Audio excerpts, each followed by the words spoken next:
Selamat pagi anak-anakku, mahasiswa Budi Luhur yang tercinta. Assalamualaikum warahmatullahi wabarakatuh. Salam sejahtera. Semoga semua makhluk hidup bahagia. Salam Budi Luhur.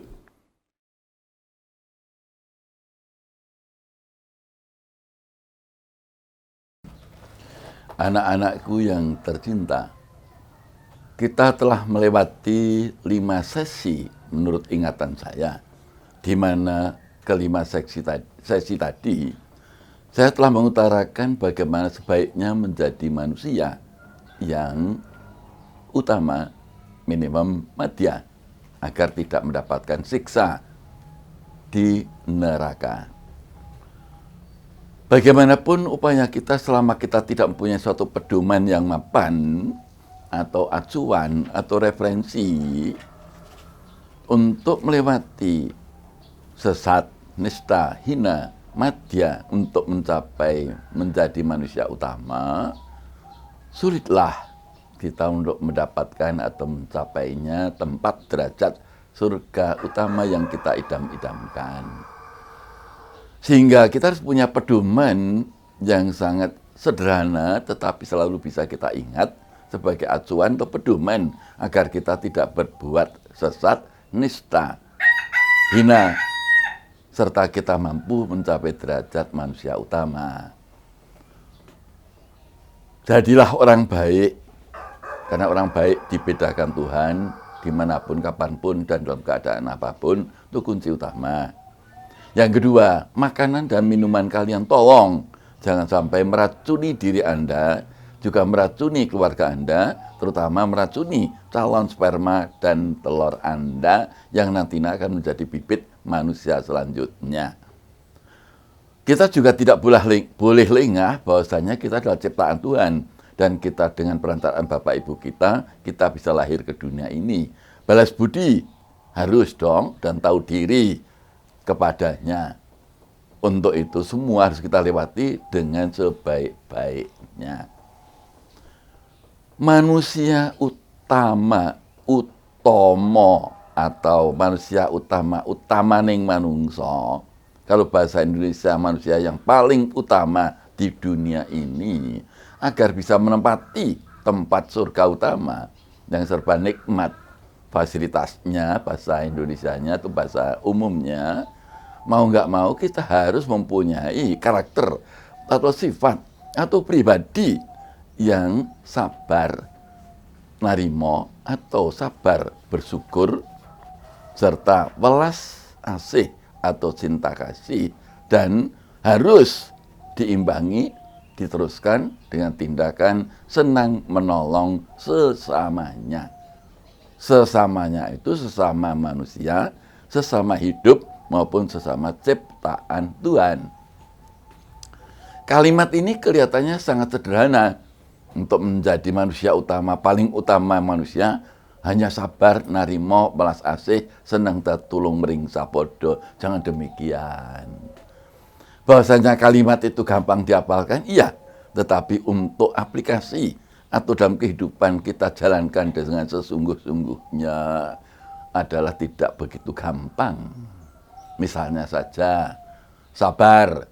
Sabar itu apa? Yang penting tidak marah, Pak. Loh iya, memang sabar itu tidak marah.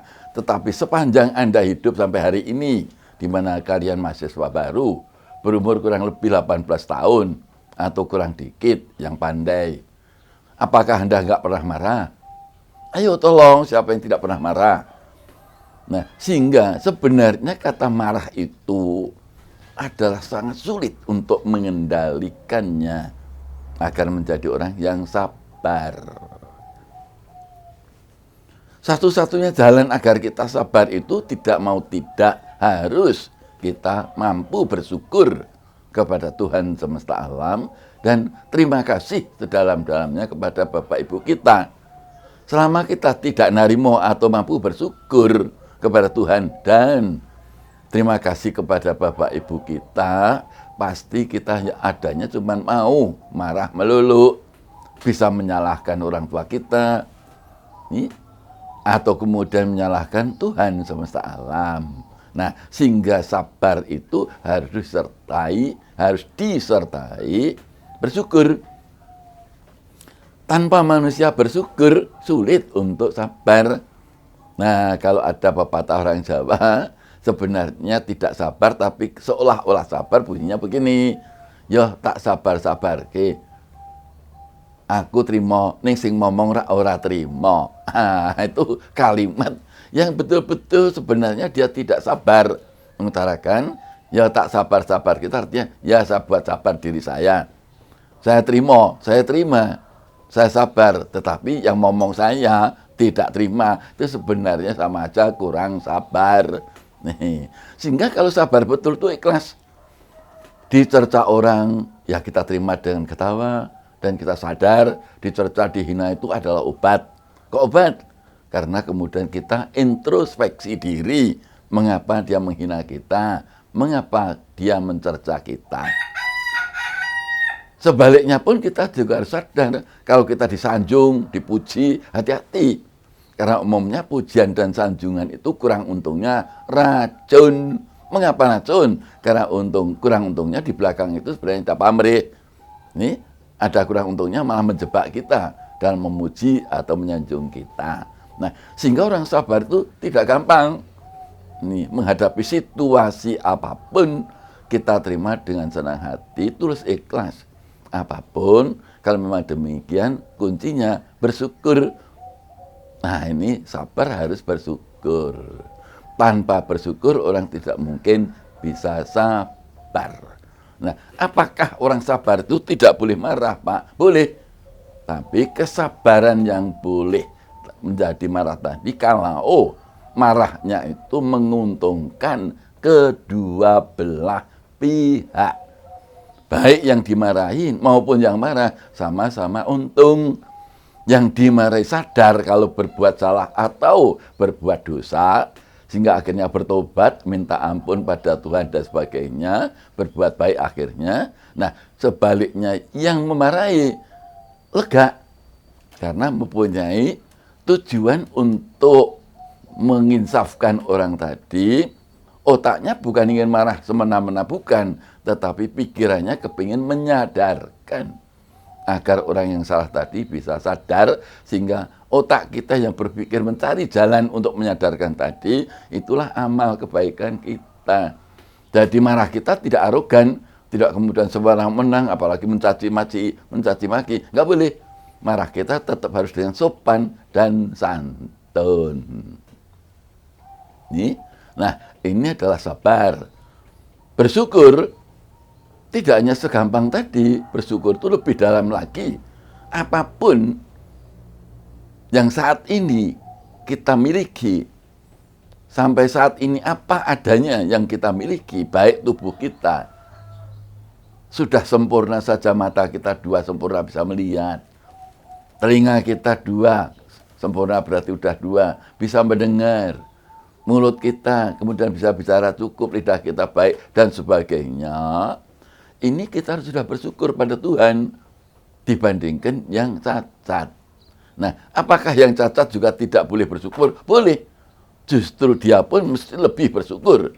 Karena mungkin cacat saja masih diberikan hidup, kesempatan untuk memperbaiki diri, berkarir diri, membuktikan bisa bahwasanya dia juga tidak cacat mentalnya, misalnya, dan sebagainya, dan sebagainya. Nah, sehingga bersyukur diri, kita diciptakan Tuhan, lantaran Bapak Ibu kita bisa hidup aja, kita harus sangat-sangat bersyukur. Karena kesempatan menjadi manusia, itu harus benar-benar digunakan sebaik-baiknya. Coba tolong lihat di kanan kiri Anda, ada tumbuh-tumbuhan. Walaupun subur, dia nggak bisa kemana-mana. Nah, kita masih bisa kemana-mana, kan terima kasih pada Tuhan. Nih, kita bisa berikhtiar sebaik-baiknya menjadi manusia. Nih, lihatlah itu hewan-hewan dimanapun, dia tidak lengkap. Kita diberi akal budi, diberi penalaran, diberi hati nurani. Masuk iya kemudian kita tidak bersyukur pada Tuhan? Apa Anda kita ini akan kepingin seperti hewan itu? Nih, sehingga derajatnya hewan pasti lebih rendah. daripada kita. Tolong kalau Anda berpikir dengan batiniah, banyak jin setan yang cemburu kepada kita, kepingin jadi manusia. Saya ulangi, banyak jin setan di keliling-keliling kita ini yang tidak kelihatan. Ini cemburu kepada kita, kepingin seperti kita. Jadi derajat kita ini setidak-tidaknya ada jauh lebih tinggi daripada hewan, tumbuhan, dan jin setan. Nah, ini kita syukurin.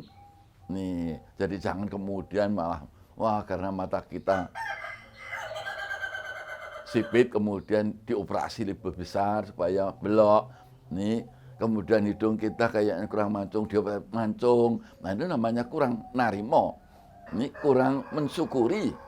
Nih, kalau memang mampu mensyukuri, apapun kita terima.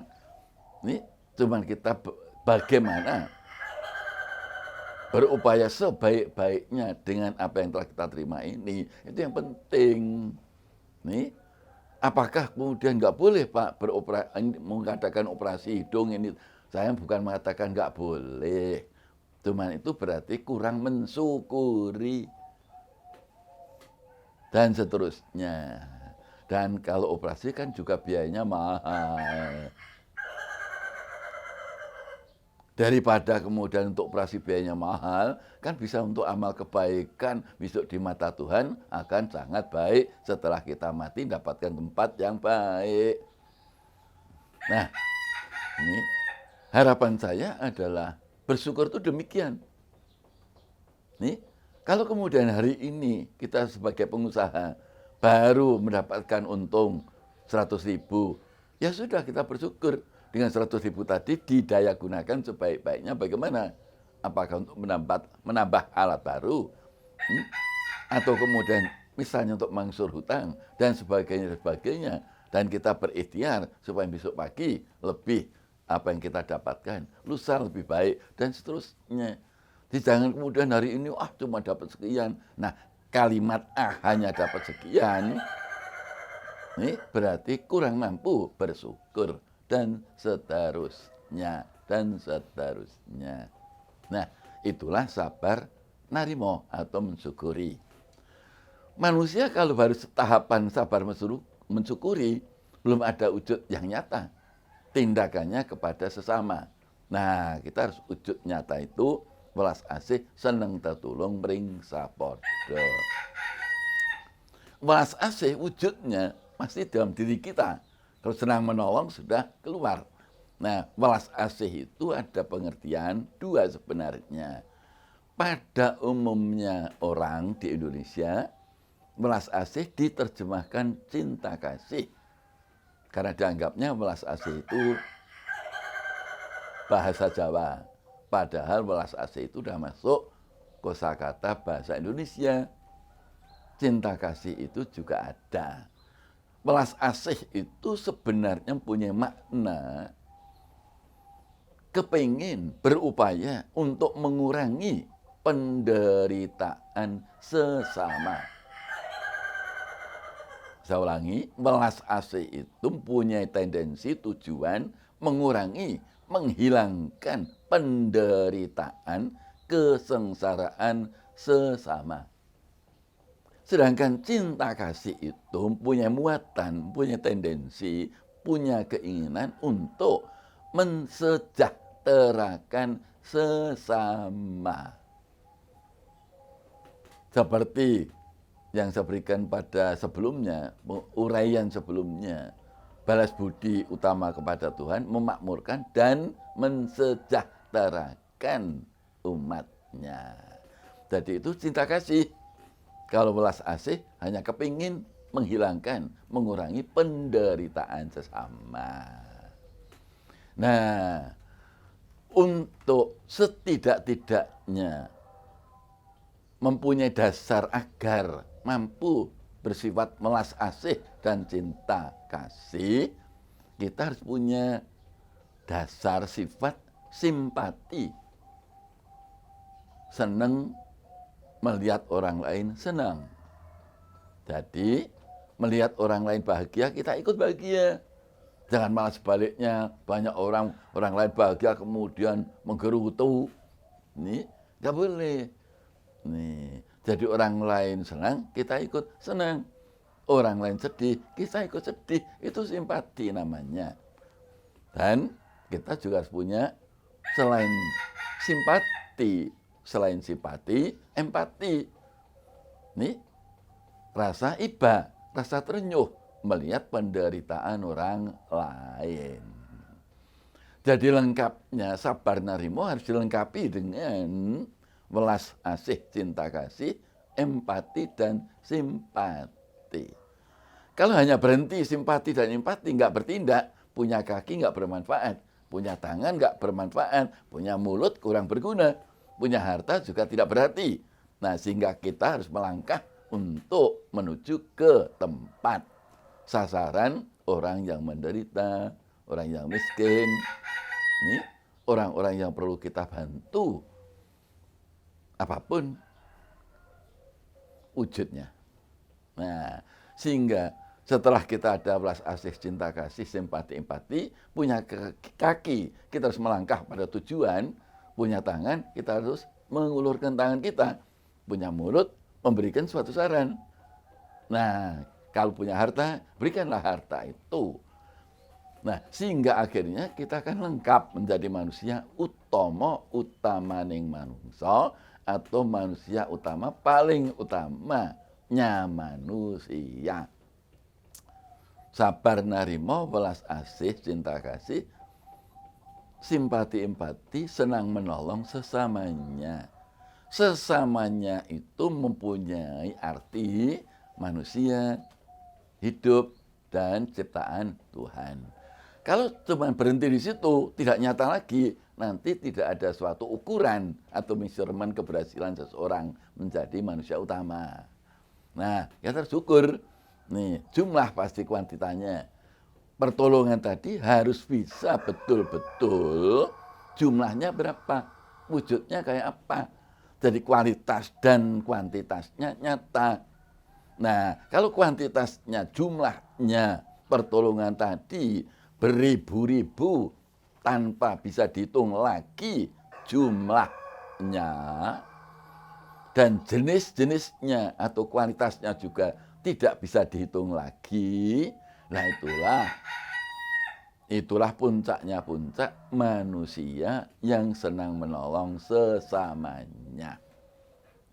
Kalau diutarakan dengan kalimat yang lain, kualitas dan kuantitas paling tinggi tadi, beramallah 1000 jenis amal, masing-masing jenis amal beramallah 1000 unit atau satuan hitungan amal, di mana kemudian tidak boleh dihitung ulang, serta khususnya untuk orang tua, untuk guru, dan yang pernah menanam budi kepada kita tidak boleh dihitung. Namun itu pun tanda koma harus dengan ikhlas lahir dan batin.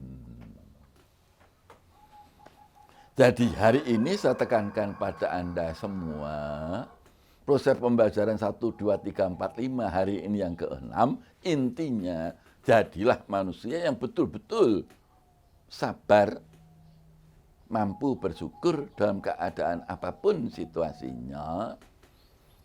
Tolong ditingkatkan hati nurani Anda menjadi orang yang bersifat simpati, empati, sehingga ada welas asihnya kepada sesama ciptaan Tuhan, sesama manusia, sesama hidup, ini untuk memberikan pertolongan terhadap orang-orang yang miskin, yang hina, yang kemudian duafa, atau yang bodoh, atau yang kemudian kurang pandai, kurang beruntung.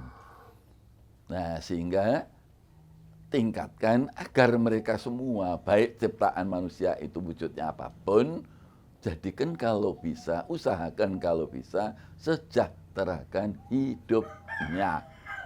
Nah, kalau sudah gitu lengkap kalimatnya, sabar narimo, welas asih, seneng tetulung mring sapodo, itulah ciri khas manusia utama yang nantinya akan menempati surga utama. Puncaknya puncak kenikmatan surga setelah mati atau meninggal. Demikian, mudah-mudahan anak-anakku semua bisa mencamkan dengan baik, bisa menerima dengan baik, bisa menghayati dan nantinya melaksanakan dalam kehidupan bermasyarakat. Terutama Anda masih kuliah, ya bermasyarakat di kampus, kemudian nanti tinggal di mana bermasyarakat di lingkungan Anda. Siapkan diri Anda untuk menjadi sabar menghadapi apapun, bersyukur, kemudian juga simpati, empati, belas asih, cinta kasih, serta siapkan dirimu untuk menolong kepada sesamanya. Assalamualaikum warahmatullahi wabarakatuh. Salam budi luhur.